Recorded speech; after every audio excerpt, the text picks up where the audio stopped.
Faterehao Yorana. Yarana tous. Vous avez donc émis le souhait que les enseignants puissent avoir ce temps de dialogue, ce temps d'échange avec leurs élèves. Pourquoi avoir fait ce choix et à quoi doit servir ce moment?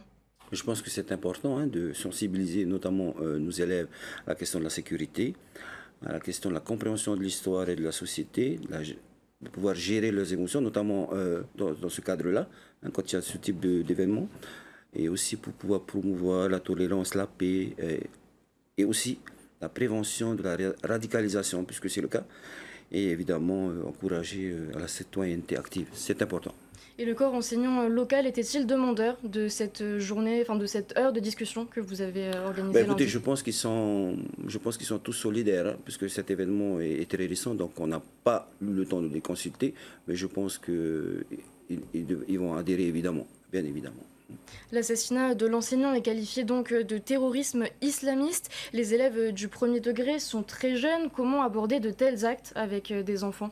Alors, j'ai confiance dans le corps enseignant, puisque ce sont des pédagogues, donc ce sont des professionnels, ils sauront adapter le contenu qu'il faudra diffuser auprès des élèves. J'en suis sûr. Donc pas d'inquiétude à ce niveau-là. Non, non, pas d'inquiétude. Vous êtes donc ministre de l'Éducation, mais vous êtes également un enseignant. À 18 000 km de cet acte, de cet attentat, nous sommes loin, nous pouvons avoir l'impression que le danger est loin, mais comprenez-vous tout de même que certains enseignants locaux soient inquiets de la situation? Mais évidemment, puisque à l'heure actuelle, eh bien, avec la mondialisation et tous ces phénomènes dus aux réseaux sociaux, évidemment que nous ne sommes pas à l'abri. C'est vrai que nous sommes loin, mais on observe en tout cas certains comportements violents, notamment de la part de certaines personnes qui viennent de l'extérieur, des parents notamment, ou peu importe. En tout cas, à l'heure actuelle, nous n'en sommes pas encore là par rapport à ces phénomènes de radicalisation, fort heureusement.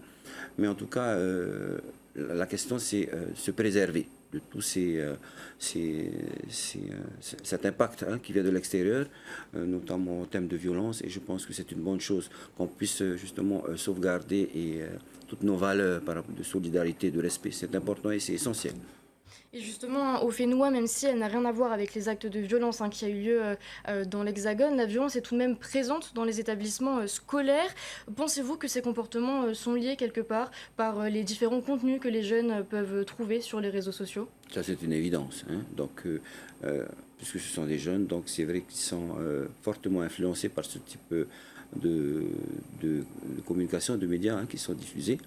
Et je pense que le rôle des parents, en tout cas avant tout, c'est de veiller à ce que leurs enfants ne puissent pas être constamment en contact avec ce type d'informations.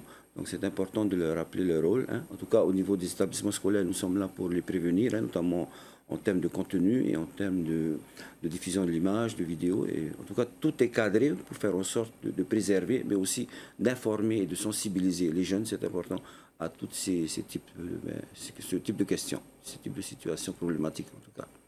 Il y a environ 2 semaines, vous étiez en déplacement à Bora Bora, dans un établissement où des faits de violence avaient été signalés. Concrètement, qu'est-ce qui est mis en place? Qu'est-ce qui va être mis en place pour tenter d'endiguer ce phénomène? Alors, ce qui est important en tout cas, c'est de faire en sorte que l'élève se sente bien. Ça, c'est l'objectif premier. Et pour que l'élève puisse se sentir bien dans un établissement, il est important de créer un écosystème favorable à son épanouissement, à sa réussite. Comment est-ce qu'on met ça en place? Eh bien, c'est justement de favoriser des projets qui puissent susciter l'enthousiasme des élèves.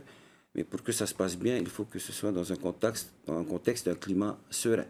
Et justement, lutter contre les formes de violence qui se déroulent dans les établissements, il faut mettre en place un plan d'action avec tous les partenaires de la communauté éducative, c'est important, pour qu'on puisse faire la prévention auprès de nos jeunes, c'est essentiel. Eh bien, ce sont sur ces mots que s'achève cette interview. Merci, Monsieur le Ministre, d'être présent ce soir.